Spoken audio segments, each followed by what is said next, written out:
And we're live. Okay. So, I can't really sit. Yes, it is. Everyone say hi, Thompson's class. Hi, Thompson's class. Oh, that's adorable. Shut up. I need you to take out your schedule that I gave you. We have a couple things to adjust on the schedule here. Yeah. All right, so we need to look at the homework that we have for tonight, under the 11th. So you're getting a reading guide tonight, 54, 55. It's a reading guide with the section that's normal, that's due on Monday.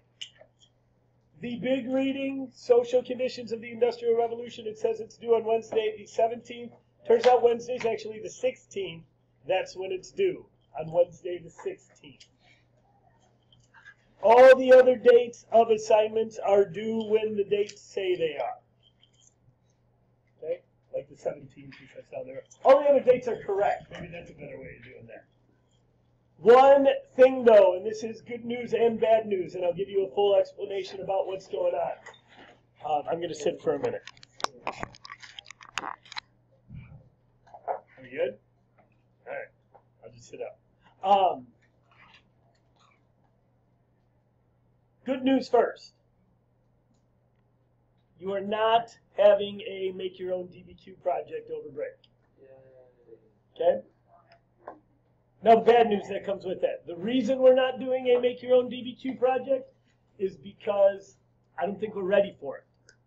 I don't think our skills are to the point where they need to be, where you would get out of it what I need you to get out of it. Now, this isn't your fault. It's not like you're a slacking group. It's not just you guys, by the way. Just fifth period. No. In the past, all we've had to do is learn a DBQ and an FRQ. Basically, two types of essays. With the new format, we need to learn a DBQ, 4 types of LEQs, and an SAQ. We haven't had as much practice on DBQ as we had in the past. Normally at this time of the year, we're at a point where people are right about to understand how to dominate a DBQ. And I feel like this project pushes us over the top. This project gets us there. It gets us a better understanding of groups. It gets us a better understanding of how to analyze documents. It even helps with point of view, because you have to do it. But we're not there.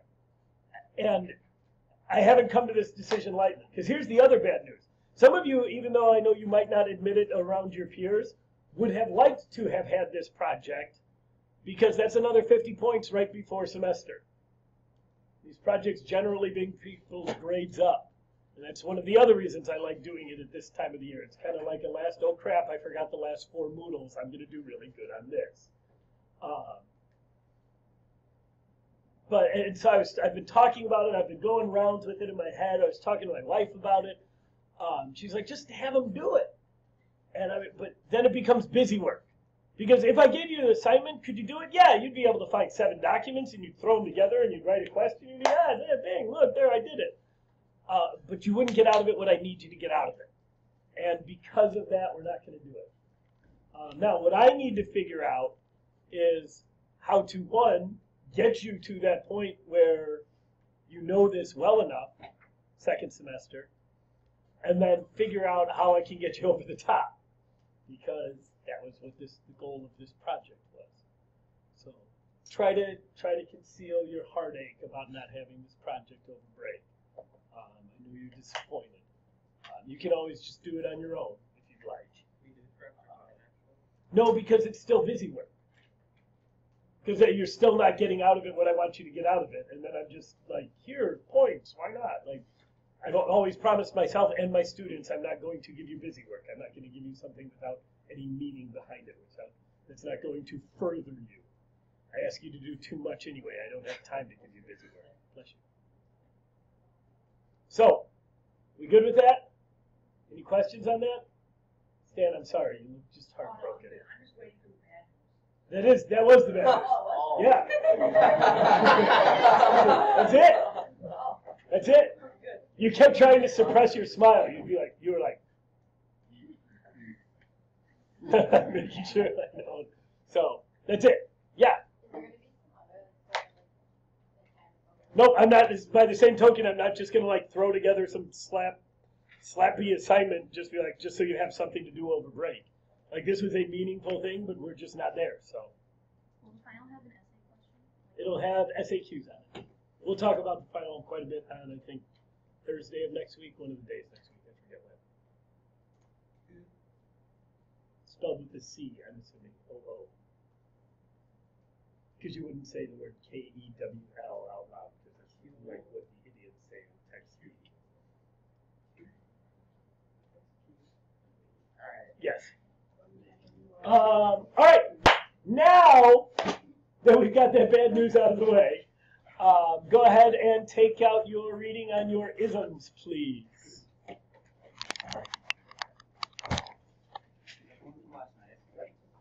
No, the one from last night. Yes, I'm sorry. Yeah, careful! Just didn't want you tripping on it. So we are going to go over isms, and then I have something to give back to you as well. All right, Sam. So lost. Okay. We are going to start with liberalism. Now, we talked about economic liberalism. We talked about classical liberalism yesterday. I think your reading did a nice job with it. What I want you to start with your partner is I would like you to start by answering the question, what is important to liberals?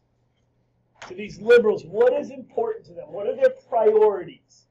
So go ahead, and you can use the reading we looked at yesterday also if you want, besides the notes from the textbook. So go ahead and generate with your partner a list of what's important to these liberals. Go ahead.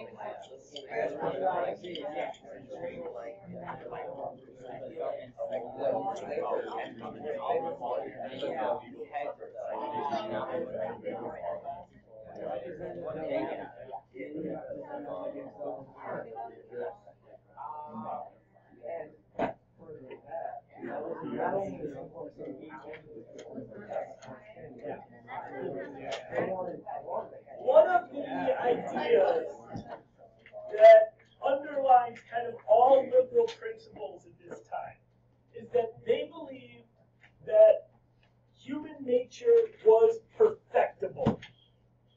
They believe that people could not only be improved, not just progress, but that human nature was perfectible.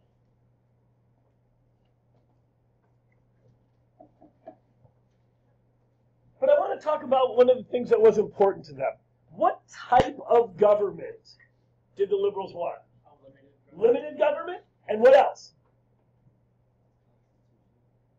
Keep going. What type of constitutional government? Okay, I knew that's why I wanted you to keep going. They wanted a representative government. However, one of the big debates they have is about that issue. What's the debate they have?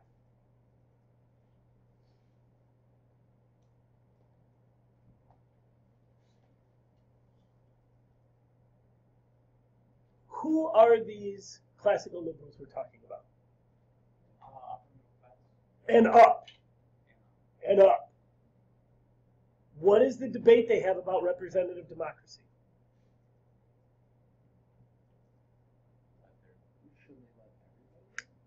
Who is allowed to participate? Who votes?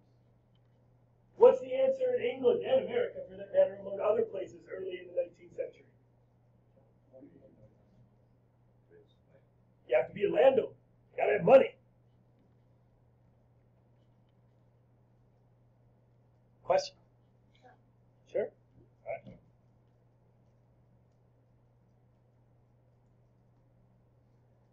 One name I would like you to add to your liberalism, to your liberals here, is a guy by the name of Jeremy Bentham. B-E-N-T-H-A-M. Did you guys have, like, is there a Jeremy Bentham inside joke? Oh, okay. I just, like, not often do I say Jeremy Bentham and two teenagers alike. Like, that's unusual. So, Jeremy Bentham, B-E-N-T-H-A-M.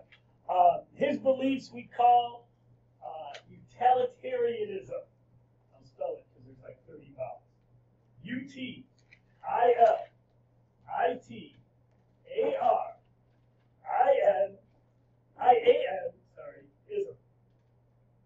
U-T-I-L-I-T-A-R-I-A-N, ism. Yeah. Where are your tissues? I think I'm out. What that basically argued was that whatever policies are put in place, it should be the greatest good for the greatest number of people. The greatest good for the greatest number of people.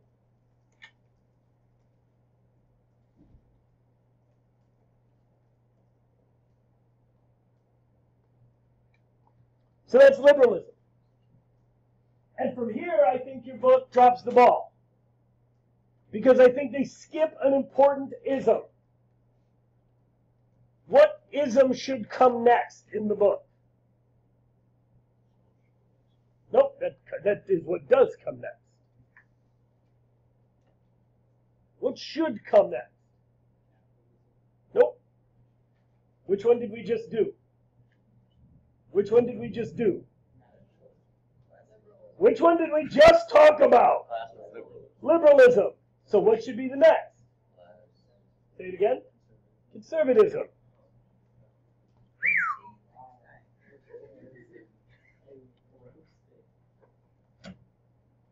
You're going to lose those privileges too. Now, conservatives of this time believed in traditional authorities in both politics and religion. Traditional authorities in both politics and religion.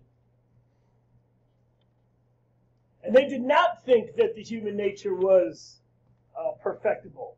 No, we needed to be kept in line.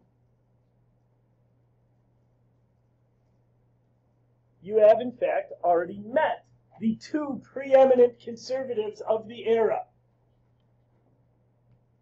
You got one of them? Bert, very good, from England. Who's the other one? You read extensively about him. Say it again. Metternich, very good, 2 for 2.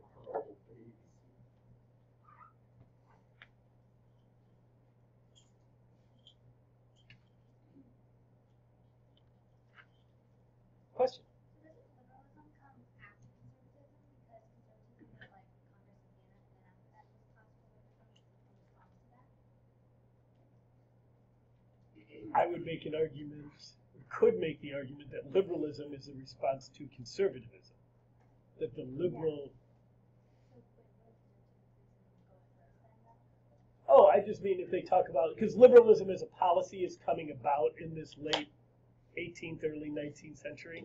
And so that's why they put it in there. I just think they should also make sure, as far as the book, be like, hey, don't forget conservatism is still also a thing. I just think they dropped the ball with that. Nationalism. We've already talked about nationalism a little bit, and we will talk about it extensively after finals. That's the first unit we do after finals. But I like that your reading put it in a post-Napoleonic context, and they also tied it into the Industrial Revolution a little bit more. So take a minute with your partner and talk about nationalism. Go ahead.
Feel like we have.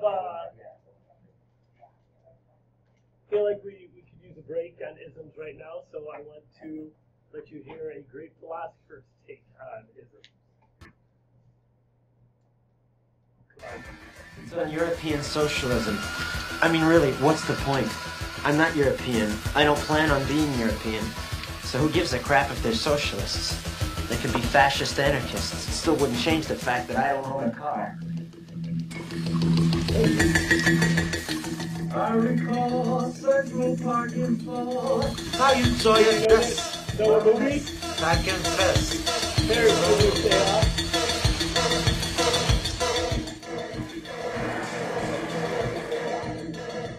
Not that I condone fascism, or anything for that matter. Isms, in my opinion, are not good. A person should not believe in an ism. He should believe in himself. I quote John Lennon, I don't believe in Beatles, I just believe in me. A good point there. After all, he was the walrus. I could be the walrus. I'd still have to bone eyes up with people. All right.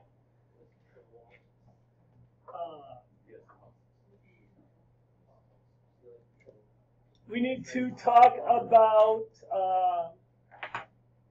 socialism now. So the first question I want you to answer, yeah. Huh.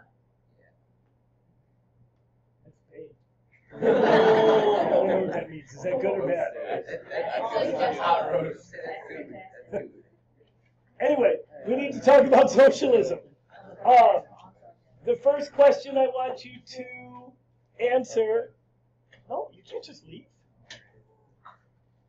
I'm sure everybody would like to just leave. Well, maybe not. First question I want you to answer with your partner is, why did these ideas of socialism come about now? Why did they emerge during this time? Go ahead.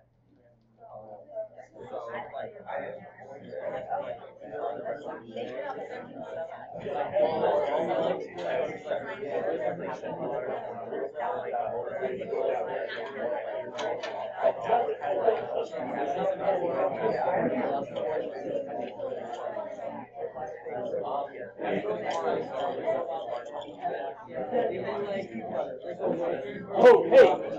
Well. This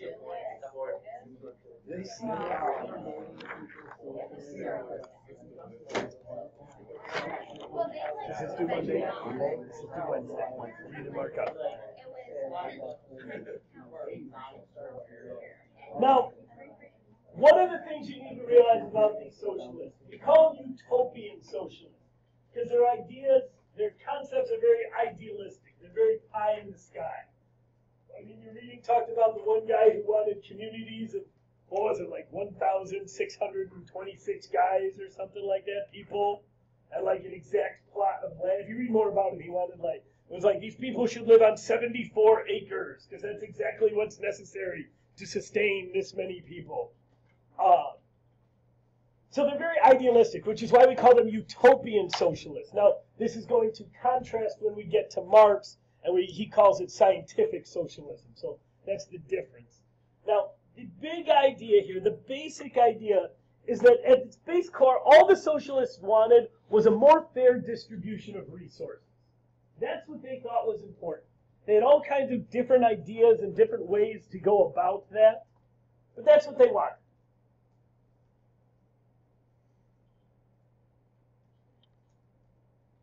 Guys like Robert Owen, Saint-Simon, those are the names that come to my mind when I think of utopian socialists.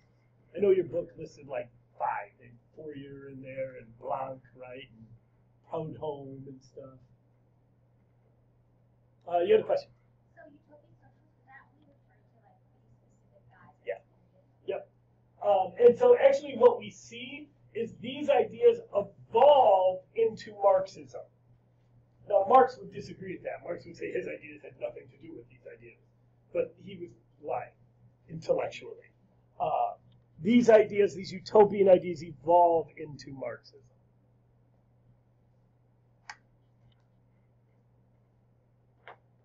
So, next ism, and the last big one before we just have one to mention and then we move on, is Romanticism. I'd ask you to do the same process you did with liberalism up top. I want you to make a list with your partner about what is important to the Romantics. Go ahead.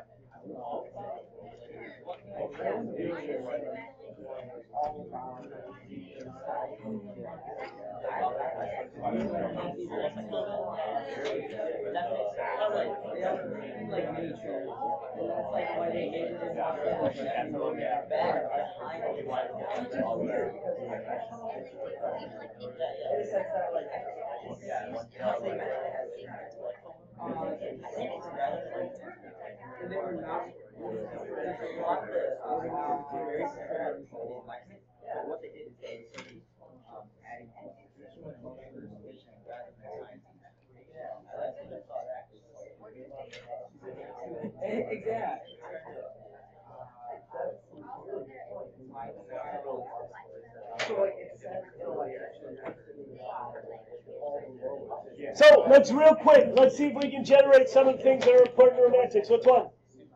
Supernatural. What's another? Imagination. What's another? Intuition. Nature. Emotion. I second that emotion. History. Good. You guys I know that Smokey Robinson song. I second that emotion. That's on tape. Just realized that. You got it. You got it. You got it. I think there's one other thing that you're missing that's important to the Romantics. I'm not as worried about that. Religion wasn't what I had on my, it wasn't the one I was looking for, but it is. Agreed. Also not what I have on my list. Let me ask it this way. It is the opposite of what Napoleon was bringing. No, it actually is going against classicalism. Very good. Individuality.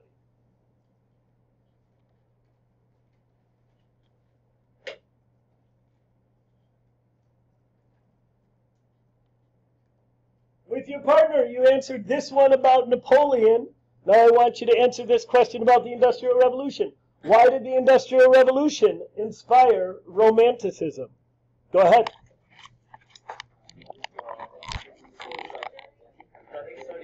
Answer that. I know, I just thought it would be fun to get a little change. Go ahead, answer, talk.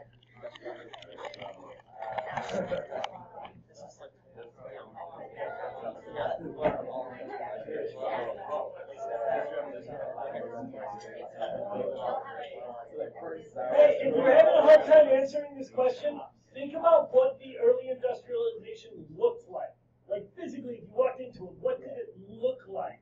And think about how that inspired Romanticism.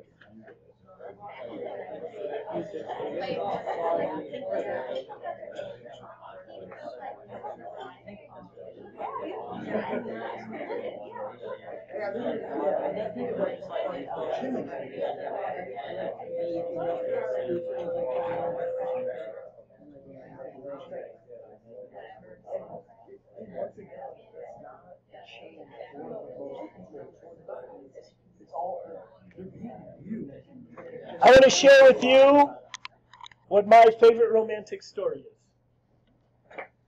Probably not. Now, when we get to, we're going to do this, we're going to cover this again in the first unit after break, and I'll give you a whole list of Romantic authors, and Goethe, and Lord Byron, and we'll talk about composers like Wagner and Tchaikovsky, do all kinds of stuff with them.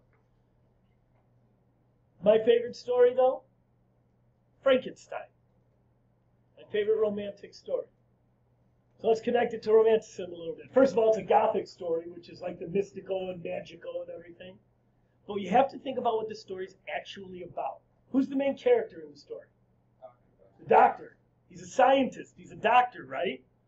Looking for universal truths. Using only his mind. And using his mind and industry, he creates a man. The problem is it's not a man. Because what is the monster missing? He has a brain. He's missing a soul. He's just a mechanized reason hunk of flesh without a soul. The story is about the dehumanization of man because of enlightened ideas and industrial revolution. Did I just go all lit classy on you there? Like that? I actually have an awesome story too. The reason that story came into being is because geography is your destiny. Just a little background. Okay, Mary Shelley, who wrote Frankenstein, was with Lord Byron at the time. They were together, and a group of other poets, and they all went on vacation to Lake Geneva. Not the one in Wisconsin, the actual Lake Geneva. It was to be a beach vacation. Problem was, this was the summer, the way it goes, they call it the year with no summer. Because thousands of miles away in the South Pacific, a volcano, Krakatoa, erupted and put so much ash into the air that global temperatures dropped by over 2 degrees. It snowed on the 4th of July in Philadelphia. Okay? So, these authors and romantics were on a beach vacation when it was freezing and it was gloomy and it was awful. So they did what should not be that surprising that authors do. They decided to have a story contest. And the short story that Mary Shelley penned that week while they were there eventually turned into Frankenstein. All because it was too cold to go play on the beach. Yeah? Remember that one reading, like the first one about Napoleon, and Yep. so was she making Frankenstein to be Napoleon? I don't think so. I think the book oversells that connection. But, I mean, that's why there's so many lit teachers in business, right? Because you can interpret these things however you want. So we've got 70 of them. All quality. So, the last... I keep forgetting there's a record of this. The last ism I want to add, and your reading mentioned it in like one sentence, and it actually comes a little later, but you have a real nice list of isms now, so we might as well just add this one to it. Okay? And that's anarchists, anarchism. Again, this is a little bit later than where we are right now.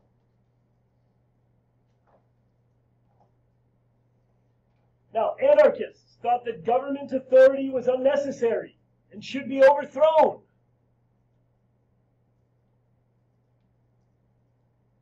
Government authority was unnecessary and should be overthrown and replaced with a society based on voluntary cooperation. Should be replaced with a society based on voluntary cooperation. My favorite part about this is like probably 90% of you right now are thinking, that's dumb, that would never work. But all of you are writing or typing exactly what I wanted you to do. You are voluntarily cooperating with exactly what I want. And you're like, it's the dumbest idea ever, that would never work. The one anarchist that I want you to, and again, we'll get back to this, but just so you have them all on the list. His name is Mikhail, M-I-K-H-A-I-L. Mikhail, first name. Buchanan is, I believe, how you say his last name. B-U-K-U-N-I-N. He is a Russian anarchist, which, to be honest, is a little redundant because most anarchists were Russians. They were. That's not like a racial thing. Most of the 19th century anarchists were Russians. Except the one that killed one of our presidents. What president was killed by an anarchist? McKinley. Yes. Wilson wasn't killed. McKinley. Yeah. So, that is it for our isms. Any questions on our isms? I don't believe in isms. I just believe in them. All right. Then I have something to give back to you. Now, got your LEQs that we did? I'm going to give them back to you. You'll have a chance to look at it. There's not much to look at first. And then I'm going to explain to you exactly how I graded this. All right? And because I graded this College Board style. This is how the College Board is going to grade your essays. Okay? This is the essay that I graded when I was at the summer reading. So I have a really good idea. I just had to change a couple little things to fix the new rubric, but pretty clear on this one. So I'll give this back to you. Again, you can take a quick look, and then I'll explain to you exactly what I did and how I did it.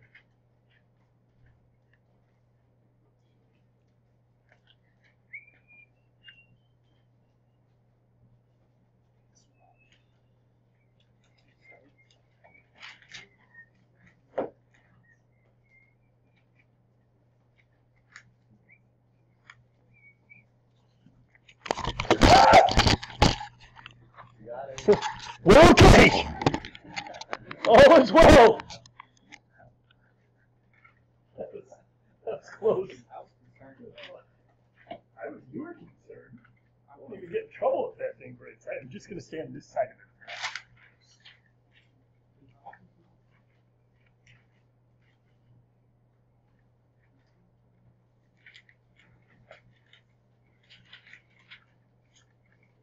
Whoa, nice catch, cross country.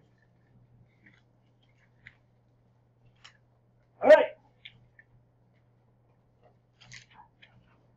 Now, one of the things I want you to get out of this is how incredibly black and white this process is. Okay? So now I'm going to explain to you exactly how I graded this. So please follow along so you understand what happened. So, first thing I do is I get it, I read your intro. If you have a thesis, the thesis, oh, wait, I'm sorry. I skipped part. Everybody read the question that's at the top of the essay. At the top of your answer sheet, I guess I should say.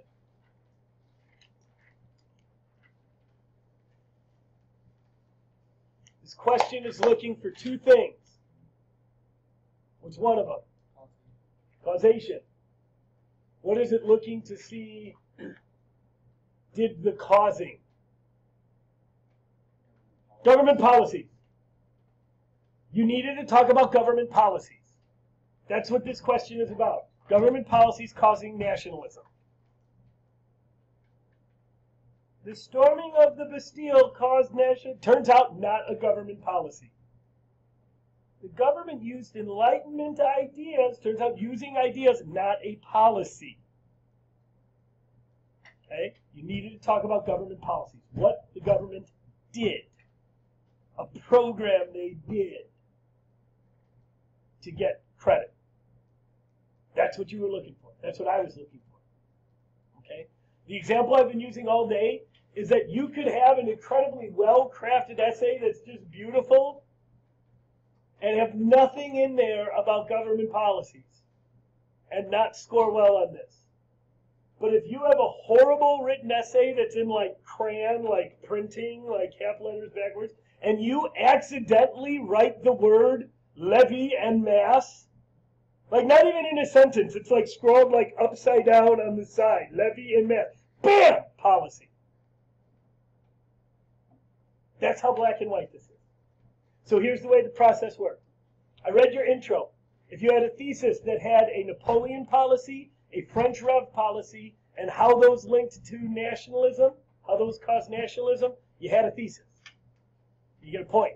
If you didn't have a thesis in your introduction, or if your thesis in your intro was really weak, I looked in your conclusion. If your thesis is in your conclusion, or if it was stronger in your conclusion, I put a C in the box next to the thesis.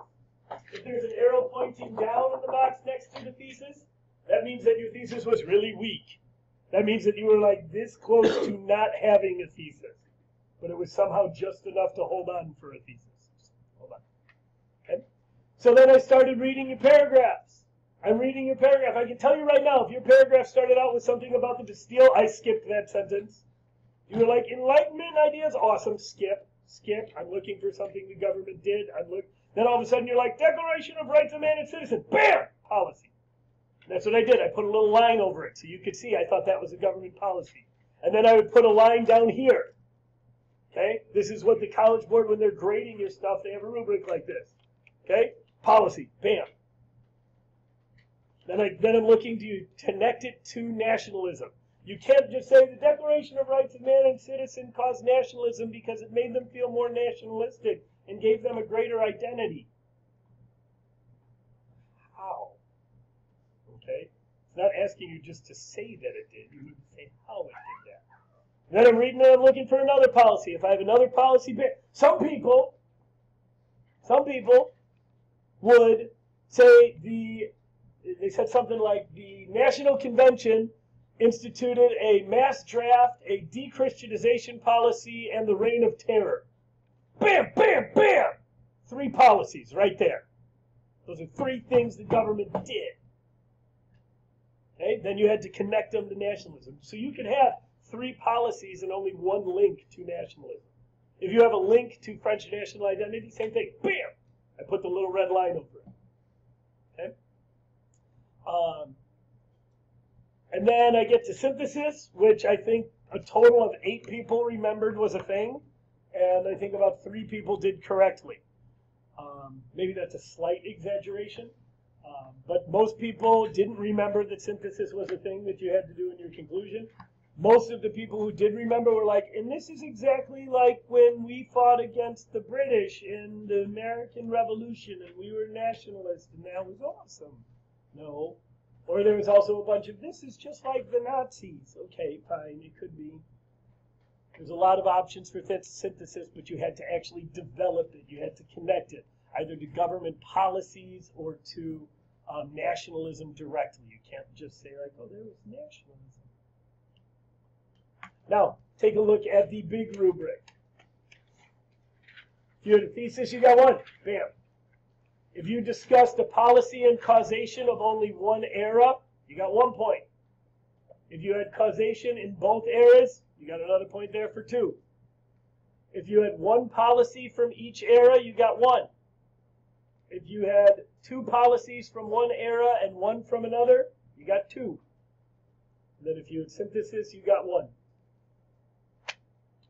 I think that's it. Now, I want you to talk with your partner, take a look at your essay. By the way, I think we had 2 6s in here. I only had, I think, 8 in all of my classes. I think 2 of them were in here. So, good job. So find somebody to talk to. Okay?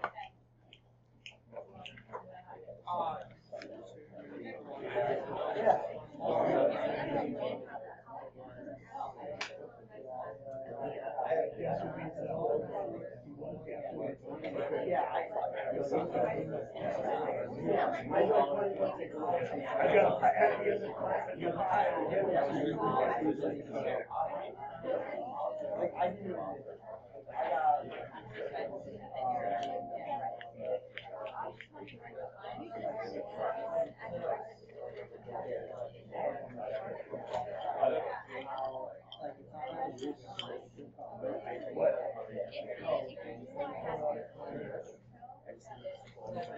What I will say is it sets the reader's bar. They want an intro. They don't want a long intro because they don't want to read it, but they don't want just the thesis. It makes the reader do this when they start out, which is nothing new with the reader to me.